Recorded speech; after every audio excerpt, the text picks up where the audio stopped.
You skip breakfast, maybe lunch too.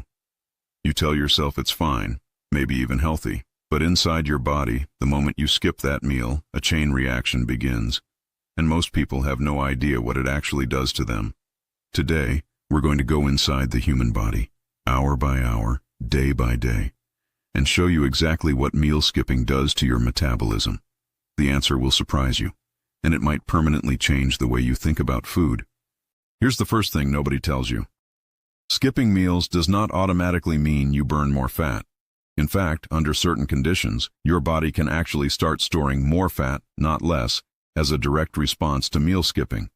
This happens because your body is ancient. It was designed for survival, not for your modern diet plan. When food doesn't come, your body doesn't celebrate. It panics. And that panic has a name. It's called the starvation response. Your metabolism is not a simple on-off switch. It's a complex, constantly adjusting system controlled by hormones, organs, and electrical signals in your brain. At the center of the system is a hormone called insulin. Every time you eat, your pancreas releases insulin to manage blood sugar. But when you skip a meal, insulin drops, and that triggers your body to look for fuel somewhere else. Here's where it gets complicated. Your body has 3 fuel sources: glucose from carbs, fatty acids from fat, and amino acids from your own muscle tissue. When you skip meals, your body doesn't always choose fat first. In many people, it starts breaking down muscle, and that's the metabolic trap. Let's track exactly what happens. You wake up, you skip breakfast. The clock starts. In the first 4 hours without food, blood sugar begins to drop. Your liver steps in and releases stored glucose called glycogen to keep you functioning. By hour 8, glycogen stores are thinning.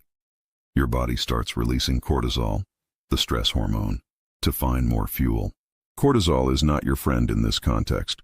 High cortisol tells your body to break down muscle tissue and convert it to glucose. By hour 12, you may feel foggy, irritable, and low energy. That's not weakness. That's your brain starving for glucose. And then something sneaky happens.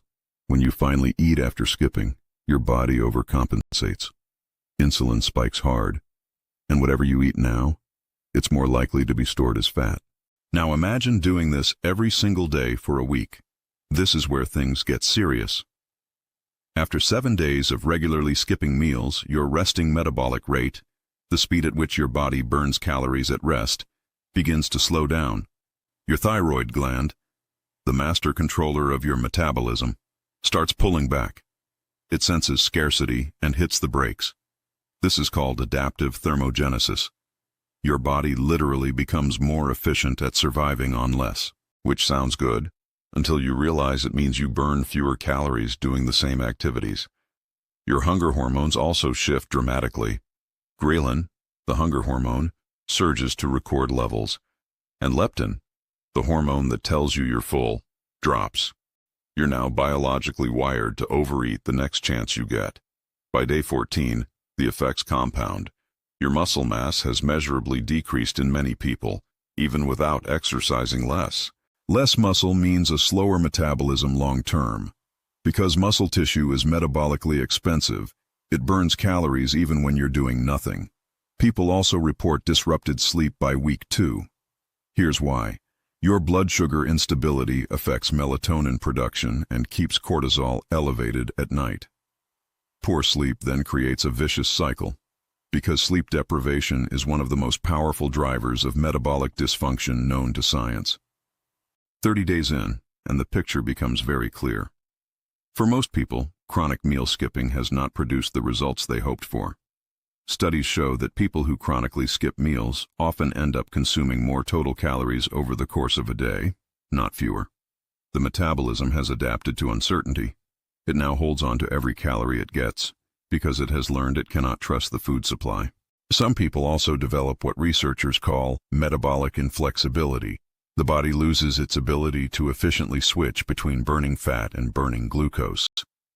Now let's kill some myths, because there is a lot of misinformation out there about meal skipping. Myth 1. Skipping breakfast boosts your metabolism. Fact. For most people, skipping breakfast leads to a cortisol spike, muscle breakdown, and a compensatory calorie surplus later in the day. Myth 2. Eating less frequently automatically means eating fewer calories overall. Fact: hunger hormones, specifically ghrelin, surge so powerfully after meal skipping that overeating at the next meal is nearly inevitable for most people.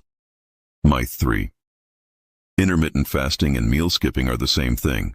Fact: they are fundamentally different. Intermittent fasting is a structured, intentional protocol. Random meal skipping is chaotic and sends mixed signals to your metabolism. Myth 4. Your body burns fat first when you skip meals. Fact: without adequate protein intake and structured timing, your body often cannibalizes muscle before fat, especially under high cortisol conditions created by chaotic eating patterns. Here's where the science gets nuanced, and this is important. Meal skipping is not always harmful. Context is everything. For people who are insulin resistant or who have been overeating for years, a structured reduction in meal frequency, done correctly, can actually restore metabolic sensitivity. The key variables are protein intake, sleep quality, stress levels, and whether the fasting period is structured or chaotic. Studies on time-restricted eating, eating within a specific 6 to 10 hour window, show genuine metabolic benefits when done with the right food quality and consistent timing. So what's the bottom line? Here is the honest, evidence-based verdict. Random, unplanned meal skipping, driven by a busy schedule or the hope of losing weight quickly, is likely working against your metabolism, not with it. Your metabolism is not your enemy. But when you send it mixed signals, feast, starve, it responds by becoming slower, more conservative, and more resistant to change. The best approach, supported by the most current research, is structured meal timing, consistent protein-rich meals spaced appropriately, rather than skipping meals and hoping for the best. If you want to reduce meal frequency, do it on purpose. Give your body a structured window, protect your protein intake, manage your stress, and sleep well.